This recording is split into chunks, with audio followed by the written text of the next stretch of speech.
फाड़ देंगे। शाहरुख खान भी पिटेगा, मुस्तफिजुर रहमान भी पिटेगा।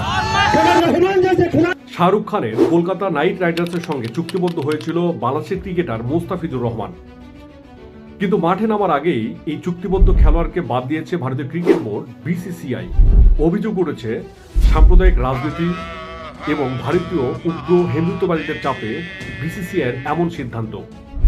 এমন পরিস্থিতিতে বাংলাদেশের যুব ক্রীড়া মন্ত্রণালয়ের দায়িত্বপ্রাপ্ত উপদেষ্টা ডক্টর আসিফ নজরুল ভারতীয় ক্রিকেট বোর্ডের এমন উগ্র সিদ্ধান্তের তীব্র নিন্দা জানিয়ে বলেন, যেখানে বাংলাদেশের একজন খেলোয়াড় চুক্তিবদ্ধ হওয়া সত্ত্বেও ভারতে খেলতে পারে না, সেখানে বাংলাদেশের গোটা ক্রিকেট টিম বিশ্বকাপ খেলতে যাওয়া নিরাপদ বোধ বলে মনে হয় না। এখন প্রশ্ন হচ্ছে, এমন পরিস্থিতিতে যদি মুস্তাফিজুর রহমানের জায়গায় বাংলাদেশের ক্রিকেটার লিটন দাস বা সৌম্য সরকার হতো, তাহলে ভারতীয় উগ্র হিন্দুত্ববাদীরা বা ভারতীয় ক্রিকেট বোর্ড কি সিদ্ধান্ত নিত? অবশ্যই কমেন্টসে জানাবেন।